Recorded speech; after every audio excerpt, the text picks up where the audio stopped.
հաղորդակցության զրուցակիցն է Լուսավոր Հայաստան կուսակցության նախագահ Էդմոն Մարուքյանը։ Շնորհակալ եմ, պարոն Մարուքյան։ Եվ այսպես Սամվել Կարապետյանին մեղադրանք է առաջադրվել իշխանությունը զավթելու հրապարակային կոչի համար։ Վարչապետ Փաշինյանն այսօր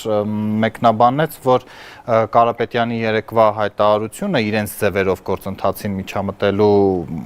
մասին Հայաստանի Հանրապետությանը սպառնալիք է։ Դուք այստեղ տեսնում եք նման վտանգ։ Տեսեք, վարչապետը իրավասություն չունի քրեական գործով անցնող անձի վերաբերյալ առաջադրված մեղադրանքը մեկնաբանելու։ Ըստ էության նա ստանձնել է երկրի գլխավոր դատախազի պաշտոնը, այսինքն մինչև հիմա մենք գիտեինք, որ նա իրավապահ համակարգի ղեկավարն է, հիմա նաև գլխավոր դատախազի պաշտոնն է ստանձնել, մնում է նաև գլխավոր դատավորի պաշտոնը ստանձնի, որ կարողանա մեկնաբանել, որովհետև այդ մեկնաբանությունը նաև մյուս կողմից ես դիտարկում եմ որպես ցուցում իրավապահ քննչական մարմիններին, որ այս ձևով մեկնաբանեք Սամվել Կարապետյանի հետևյալ հայտարարությունը, որպեսզի կարողանաք նրա վրա փակցնել այս տրաֆարետային մեղադրանքը։ Իրականում սա մի ծիծաղելի մեղադրանք է, որը առաջադրված է։ Բոլորիս աչքի առաջ է եղել Սամվել Կարապետյանի հայտարարությունը, բոլորս դիտել ենք, լսել ենք, կատկացել ենք, գիտենք։ Այդ հայտարարությունը որևէ կերպ չի կարող տեղավորվել Հայաստանի Հանրապետության քրեական օրենսգրքի 422-րդ հոդվածի երկրորդ մասում, բացարձակապես որևէ ձև չի կարող տեղավորվել։ Ես կարծում եմ, այս գործողությունները ամբողջությամբ քաղաքական հետապնդում են, հենց այն պայից սկսած, երբ որ սկսվել է այդ օպերացիան, այսպես կոչված հարձակում Սամվել Կարապետյանի վրա, տունը շրջապատել, տուն մտնել, փորձել նրա կողքի եղած մարդկանց բերման ենթարկել, ինչ-որ մարդկանց թևեր են ջարդել, ինչ-որ մեքենաներ են տանում տուգանային հրապարակման, ամբողջությամբ դա ուղեկցվել է վարչապետի հայտարարություններով եւ ազգային ժողովի հարց ու պատասխանի ժամանակ քաղաքացիական պայմանագիր ֆրակցիայի падգամավորների հայտարարություններով, որ իրենք ընդունում են, որ այո, սա քաղաքական հրահանգ է, քաղաքական process է եւ մենք քաղաքական վրեժ ենք լուծում մեր ընդդիմախոս, օրինակ, տվյալ պարագայում մասնավորապես Սամվել Կարապետյանի հետ։ Պարոն Մարուքյան, բայց վարչապետը պատասխանատու է ազգային անվտանգության համար եւ ազգային անվտանգության ծառայությունն էլ նրա ենթական է եւ Կարապետյանը չի ասում քաղաքական, ընդհակառակ ասում է, եթե քաղաքական գործիչներին չհաջողվի, մենք մեր ձևերով կանենք։ Հասկացա, բայց դա նախաքննական մարմին է, պարոն Կարապետյանին պետք է հարցաքննելիս, իրեն հարցին ինչ նկատի ունեիր։ Չի կարելի մարդու հայտարարությունը մեկնաբանել, թե վարչապետը դրա տակ ինչ նկատի ունի։ Եվ ավելին ասեմ, եթե ԱԱՑ-ն վարչապետին ենթակա մարմին է, դա չի նշանակում, որ վարչապետը կարող է քրեական օրենսգրքի հոդվածները մեկնաբանել։ Նա հստակ այս ցուցումը տալիս է դատաիրավական համակարգին։ Հիմա այն դատավորը, որը քննելու է այս գործը, ոնց նայի հիմնավոր կասկածի հարցը։ Այս գործով հիմնավոր կասկածի նվազագույն շեմը գոյություն չունի։ Ես որպես իրավաբան եմ ասում, որպես փաստաբան եմ ասում, որպես իրավապաշտպան եմ ասում։ Նվազագույն շեմը գոյություն չունի, բայց դատավորը գործը քննելիս դիտելա չէ վարչապետի վերջին հայտարարությունը։ Սա ուղղակի ճնշում է դատարանի նկատմամբ, որ ուղարկում է մարդ կալանավորեք հետո խոսան։ Էսա Նիկոլ Փաշինյանի արարքը բանա ոնց ասեմ, օրը ցերեկով արվող հանցագործություն է։ Որտեվ ակնհայտ անմեղ մարդուն քրեորեն հետապնդել դա հանցագործություն է։ Հենց իրանք հանցագործություն են անում քրեական օրենսգրքով մեր նախատեսված։ Դուք ինչ գիտեք, որ հատուկ ծառայությունների ձեռքի տակ այլ տեղեկություններ էլ չկան, որ դուք էլ շտապում եք նման միանշանակ պնդումներ անել, պարոն Մարուքյան։ Որովհետև հրապարակված է առաջադրված մեղադրանքը։ Ես չեմ կարող, ես տեսնում եմ պաշտոնապես հրապարակված մեղադրանքը։ Բոլորս սպասում ենք, չէ՞, լավ, վերջը ինչու են մեղադրելու Սամվել Կարապետյան։ Ես տեսնում եմ պաշտոնապես հրապարակված մեղադրանքը։ Ինչ անձնական այլ տեղեկություններ են։ Այդ տեղեկություններ ունեն Սամվել Կարապետյանը անդադ եկել գնացել։ Այդ ինչի մինչև այդ իր այդ հայտարարությունը որևէ գործողություն չեն կիրառել։ Ոնց է այդ կապի մասին դուք ասում եք այս գործողությունները հաջորդեցին Կարապետյանի հայտարարությանը, վարչապետն ասում է Կարապետյանի հայտարարությունն է հաջորդել մոտ 1 ամիս առաջ տված իմ հանձնարարականին կամ ստիպել հեցին փոխհատուցել մարդկանց պատճառված մեծ վնասները կամ գործընթաց էր սկսվում այդ կառույցն ազգայնացնելու եւ ահա 2 օր էր մնացել այդ վերջնաժամկետին վարչապետն ասում է այդ հայտարարությունը դրանով է պայմանավորված։ Վարչապետը փորձում է post factum արդարացնել եւ որևէ ձևով իրենից հեռացնել քաղաքական հետապնդումը Ես պաշտոնապես ասում եմ, ինքը զբաղված է հենց հիմա հանցագործությամբ, որ քաղաքական հետապնդման է ենթարկվում մի մարդու, որ ոչ միայն ազգային բարերար է, այլ մեծ ներդրող է Հայաստանի Հանրապետություն։ Լավ, ինչ ներդրումային ուղերձ է նա տալիս որևէ մեծ խոշոր գործարար։ Լավ, 2 միլիարդ հատեր հայ ունեն Հայաստան գնացող եկող։ Մեկը Ալիևն է, մեկին Ալիևն է բռնել նստացրել, մյուսին ինքն է նստացնում։ Սա ինքը ոնց կարող է մեկնաբանել։ Ոնց կարող է սա անունը, սա ինչ ուզում դնի։ Ասենք որ հիմար չենք, լավ, ասենք ժողովուրդը մարդիկ տեսնում են, չէ՞, ինքը ինչ ան, բայց հանձնարարական է, չգիտեմ, հեծի, ինչ որ մեկի ասենք բանը, փոշեցծիչը այրվել է, բան, մեծ մարդիկ ենք հիմա, որ պատրաստ չենք հիմարություններ լսել։ Չի լինի այդպես ախր։ Ես ասում եմ, զուլալ քաղաքական հետապնդում է, եւ եթե այն ուղղորդվի նաեւ անձի սեփականության խլման process-ով, այն ավելի ծանրացնելու գործող իշխանությունների վիճակը։ Իդեպ այդ մասին դուք դա հենց անձի սեփականության խլում կբնորոշեք, չէ՞ որ դա ռազմավարական նշանակության կառույց է եւ իսկապես պետությունները պիտի իրենք վերահսկողություն ունենան դրա նկատմամբ, ազգայնացումը վատ բան է։ Ուրեմն ես ասեմ, Հայաստանի Հանրապետությունը ամբողջությամբ վերահսկում է Հայաստանի Հանրապետության կոնկրետ էլեկտրական ցանցերը կլինեն դա կլինի գազային համակարգը, ամբողջ այդ համակարգերը Հայաստանի Հանրապետությունը հսկում է եւ իր վերահսկողության տակ է։ Դրա համար գոյություն ունի անկապ մարմին, որը ստեղծված է, դուք գիտեք այդ մարմինը, հա, հանրային ծառայությունները մատուցող գների կարգավորման, նրանք բազմաթիվ լիարժեքություն ունեն, նաև այլ մարմիններով է Հայաստանի Հանրապետությունը հսկում։ Հետեւաբար դա օբյեկտը ռազմավարական չի, հիմա կներեք զվարթնոց օդանավականը, ռազմավարական է, թե ռազմավարական է։ Եթե գնալ զվարթնոց օդանավական նշել են։ Գազային համակարգը ռազմավարական է, թե ռազմավարական չի։ Ջրի համակարգը երկրի ամբողջությամբ ռազմավարական է, թե ռազմավարական չի։ Ով է ասել, որ ռազմավարական համակարգերը պարտադիր պետք է լինեն պետական։ Այսօր պետական որևէ համակարգ չկա, որ Նիկոլ Փաշինյանի կառավարման օրոք դա արդյունավետ աշխատի։ Չկա մի բան, որ արդյունավետ աշխատի։ Ումից է ինչ խլել, որ արդյունավետ աշխատել է, որ հիմա ուզում եք ասենք էլեկտրական ցանցերը խլել։ Ախր նայեք, եթե հեղափոխությունը լիներ 18 թվականին, իրենք գային եւ ասեն, մենք ուզում ենք նայենք Այս ինչ սեփական աշնորհումներ են տեղի ունեցել, ուսումնասիրեն եւ այլն։ Այլ բան, հա, հասկանային, որ ինչ որ հեղափոխական process է եւ այս հարցին ուզում են դիտարկել, հարցին մոտենում են այլ դիտանկյունից։ Ես ասում զուլալ քաղաքական հետապնդում է։ Սամվել Կարապետյանը հայտարարել ասել, այո, պետք է կուսակրոնության հատկերով բոլորը զբաղվեն, ոչ մի նման բան չէ լինի։ Ասու Պարոն Մանուկյան, խլել բառը այս դեպքում տեղին է, չէ՞ որ վերցնում են, չեն դնում Փաշինյանի գրպանը, նրա անկերոջ, չգիտեմ, դստեր կառավարմանն են հանձնում, դա պետությանն է վերադարձվում։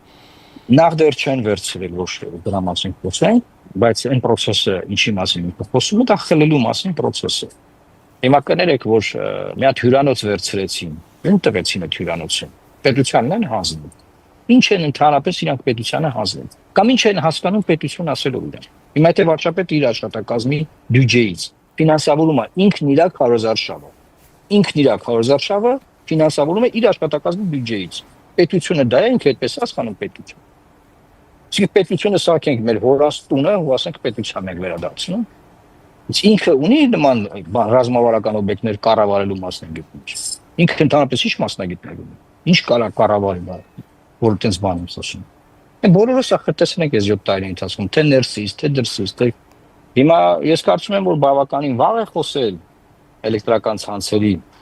այդ պետականացման, ազգայնացման չի դեմ ինչ process-ից, թող նախագիծ հրապարակեն, քննարկենք դա առանձին։ Բայց սա ես ասում եմ, ուղղորդվում է քաղաքական հետապնդման հետ։ Այսինքն մարդուն քաղաքական հետապնդման է ենթարկում, կողքից էլ իր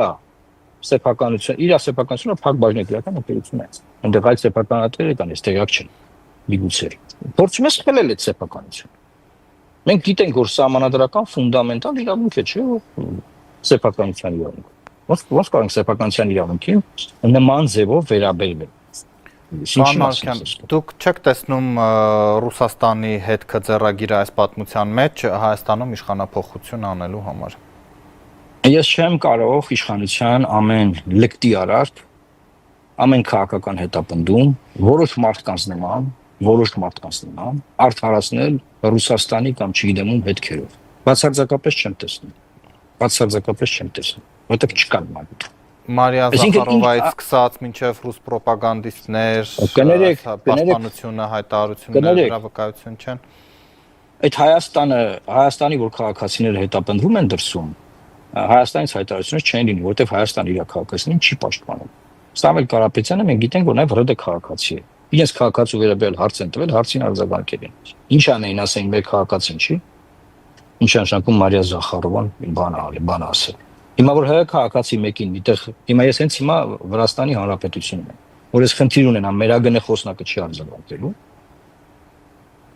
Դա դանշակում Ռուսաստանի միջամտություն։ Մենք որ երկրի քաղաքացուն էլ ապօրինի ձերբակալ ենք, այդ երկրի ԱԳՆ-ից արձագանք կլինի։ Ֆրանսիայի քաղաքացուն ձերբակալ ենք, Ֆրանսիայից կլինի։ Դա ինչ կապ ունի։ Դե արձագանքել, որ կզբաղվենք մեր քաղաքացու հարցերով եւ այլն, դա կոնկրետ քաղաքական այո, որովհետեւ դա ձեր մեկնաբանությունն է, որովհետեւ ցանկացած քաղաքացի ինքը իրավունք ունի հպատոսական ծառայության միջոցով իրավաբանական օգնություն ստանալու։ Ես չգիտեմ Սամվել Կարապետյանը կարիք ունի նման բան անելու թե ոչ, բայց հիմա եթե ես ասում ես Թիֆլիսում եմ, չէ՞ հիմա Վրաստանում եմ, խնդիր ունենամ, ես կարող եմ դիմել մեր պատկան մարմիններին, որ ինձ ծառայություն մատուցեն։ Եվ ԱԳՆ խոսնակը Հայաստանի պարտավոր ասել, որ եթե նա կարիք ունենա, մենք պետք է նրան մատուցենք համապատասխան ծառայություն։ Սա է օրենքը, սա է կարգը։ Արդյոք միայն քարոզչական նպատակով են իշխանությունները այդ ռուսական հիբրիդային պատերազմի մասին խոսում, ի վերջո Մոլդովայում, Ռումինիայում եղել են այդպիսի փորձեր նախընտրական հենց շրջանում, Հայաստանն էլ արդեն նախընտրական տարի է մտել։ Եվ ոչ միայն քարոզչական, որտեղ նրանք բավականին երկրում հակառուսականություն են սերմանել եւ այդ սերմանված դաշտը հիմա պետք է որևէ ձևի էլեկտորալ արդյունք դարձնի։ Հիմա որպեսզի դա էլեկտորալ արդյունք դարձնես, պետք է շարունակես այդ գործունեությունը եւ ասես, որ նրանք են խանգարում, որ փորձես բյուրեղացնել այդ էլեկտորատը։ Սա մաքուր իշխանությունը վերարտադրելու process է։ Ինչ Ռուսաստան, ինչ Ամերիկա, ինչ Ֆրանսիա, ինչ չգիտեմ ինչ։ Եվ ես ուրիշ բան էլ կարող եմ ձեզ ասել։ Ունեք Սամվել Կարապետյանը մեզ նաև ինչով է հայտնի։ Սամվել Կարապետյանը նաև հայտնի նրանով,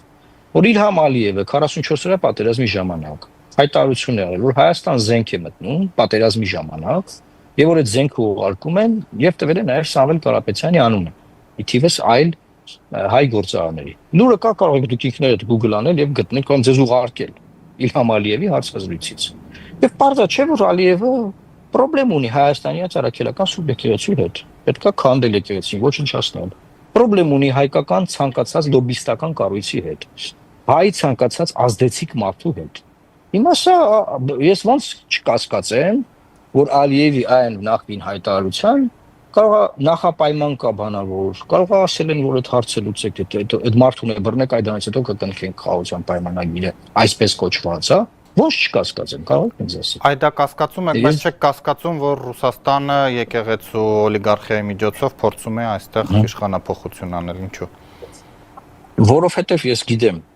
եւ եկեղեցուն,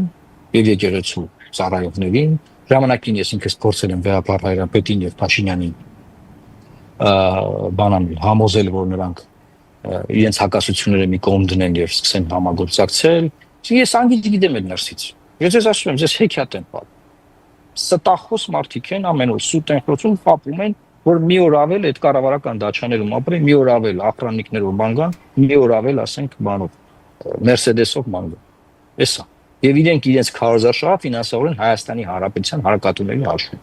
Իսկ քաղաքապայմանագիրը որպես պարլամենտական լորենքով միլիոնավոր դրամներ աստանում։ Այդ փողը չեն ուզում ծախսեն։ Վարչապետի աշխատակազմից գնացել բան իրական Հայաստանի կոնցեպտը մարզերում ներկայացնել։ Ում հաշվին։ Ցանկացած քաղաքական ուժ հարցը պետք է բարձրացնեն։ Ինքը ոչ մի քաղաքական ուժ պետության հաշվին բան անում։ Հիմա եթե նախկինները թալանում են, թալանածից են գնում քարոզարշավանում, ինքը ուղիղ ֆինանսավորում է իր քարոզարշավը։ Հիմա ինչ տարբերություն ինչ ձև են թալանում ուղղակի անուղղակի։ Պարոն Մարուկյան, ձեզ օրինակ չեն հասել ահազանգել։ Դա մի բան ասեմ ձեզ։ Ռուսաստանն է Նիկոլ Փաշինյանին ասել, որ բանանը բյուջեի փողերը փոխանցի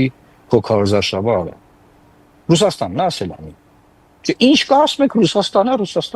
Չէ, դա ով է Ռուսաստանի հետ կապել, իմ հասնային մասին է, որ Ռուսաստանի հետ ինչ խնդիր կա։ Իրոք Ռուսաստանը խնդիր ունենա Հայաստանի հետ։ Լավրովը կայցելի, Մատվիենկո կայցելի։ Հերիքա խափեն էլի մեր ժողովրդին։ Հերիքա խափեն մեր ժողովրդին։ Դուք ահազանգերը չեք լսել, որ Էլ-Ցանցերի աշխատողներին պարբերաբար ցույցերուն էին ուղարկում։ Ես գիտեմ, որ օրինակ Քոչարյանի եւ Սերժ Սարգսյանի թիմերը իրար մեղադրում են, որ Էլ-Ցանցի աշխատողները դուրս են եկել հեղափոխությանը մասնակցել։ Մտող Նիկոլ Փաշինյանը պատմի իրան աջակցելին, թե իրան չեն աջակցել։ Ես այդ գիտեմ, այդ եմ լսել։ Իսկ Սրբազան Բագրատ Սրբազյանի առաջնորդություն։ Ունեմ փոբրնեին։ Մի տարի առաջա չէ եղել կներել, Կարլեն ջան, մի տարի առաջա չէ եղել Բագրատ Սրբազյանի շարքում։ Մի մարդ բռնել է Նիկոլ Փաշինյանը այդ գործով։ Ունեմ շուտա չէ այդ ինֆորմացիան։ Բայց օրինակ եկեղեցականների կոչերը ռազմական հեղաշրջում անելու դա էլ հո էկրանների առջև է եղել, պարոն Մարուկյան։ Եկեղեցականը կոչ արել ռազմական հեղաշրջման, քրեական գործ չի հարուցվել, չեն ձերբակալել, որևէ process չեն արել, ինչ են պատմում ես։ Բայց զբաղված են որևէ մեկի, ասենք, կուսակրոնության հարցերով։ Ծովումից երեխա ունի, ում անկողնում ինչ կա։ Իսկ երիք չի մարդկանց անկողինների մեջ պտտվել։ Այս պահին Հայաստանի Հանրապետությունը ռազմավարական ազգային անվտանգության խնդրի առճականած։ Հարյուրավոր փախստականներ Իրանից հատում են Հայաստանի սահմանը։ Թող դրանով զբաղվի։ Կացը պետք չունենք հենց հիմա այս բանը։ Չէ, պարոն, հարցը այլ ենթատեքստներ, որ այ եկեղեցին ինչ ուզի կարող է ասել, այդ թվում վիրավորանքներ եւ այլն, բայց եւ մտնել քաղաքականության մեջ փաստացի, բայց երբ իշխանությունը արձագանքում է, դա արդեն վատ է, նրանց չպետք է բան ասել, որովհետեւ դա եկեղեցի ազգային ազգ է։ Բացատրեմ ձեզ։ Այո, տարական գիտելիքների խնդրեմ, որովհետեւ տարական եթե գիտելիքներ ունենան, իրենք կիմանան, որ Հայաստանի Հանրապետության սահմանադրությամբ Հայաստանի քաղաքացիներին թույլատրված է անել այն ամենը, ինչ որ արգելված չէ։ Իսկ Հայաստանի Հանրապետության պաշտոնատար անձանց, պետաիշխանական լիազորություններով օժտված անձանց թույլատրված է անել այն, ինչի համար նրանք լիազորված են։ Այսինքն մենք խոսում ենք քաղաքացիական իրավունքների մասին ֆունդամենտալ։ Այսինքն ինչ ուզում են ասել, որևէ քաղաքացի, որը հոգեորական է, սքեմ կա, հակին չկա, սարկավագա բանա աբեղայա սրբազանա հա բանա իրավունք չունի կարծիք արտահայտելու ունի իրավունք կարծիք արտահայտելու այ իշխանության ներկայացուցիչը պետք է ուշադրի լինի իր արտահայտած կարծիքների մեջ որտեղ ինքը իշխանության ներկայացուցիչը սահմանափակված է իշխանությամբ սահմանափակված է սահմանադրությամբ դե ասում եմ ես էլ որպես հավատացյալ հարց եմ բարձրացնում կաթողիկոսը զավակ ունի թե ոչ բայց եկեղեցին մինչև այժմ չի հերքել այդ տեղեկությունը շատ լավ եկեղեցին էլ որպես հավատացյալ ասում եմ մոլորված մի հատ հավատացյալ հետևորդ ունենք փորձում է հերթական կրոնական շարժումը ձևավորել, ինչ որ 10 հոգանոց գումար ձևավորում, նաև ասում են մենք չենք մեկնաբանում։ Հետո ինչ է անելու։ Եթե ինքը պնդում է, որ ինքը որ դա որպես վարչապետ չի անում։ Ինքը դա որպես վարչապետ է անում, ես ձեզ ասում եմ։ Ինքը դա անում է որպես վարչապետ օգտագործելով պետաիշխանական իր լիազորությունները։ Այդ որ ինչ է, քիչ է ելքդաշինքի ժամանակ այդ ստատուսները դնում։ Որ ընդդիմադիր էինք իրար հետ ինֆրակցիան չեք դնում։ Ցիդեր են ժամանակ այդ ինֆորմացիա։ Իր հոդվածներ ունի դրանց դրա մասին։ Ինքը դարձել է վարչապետ, որպես վարչապետ է դա անում։ Եվ երբ է դա անում, երբ որ Ալլահ Շուքուր Փաշազադեն հայտարարություն անում, որ հայրաքելական եկեղեցին վտանգ է սպառնում մեզ։ Ինքը սկսում է այդ պահին դա անել։ Հիմա ես ոչ չկասկածեմ, որ ինքը Ալլահ Շուքուր Փաշազադեի ասացին արձագանքում։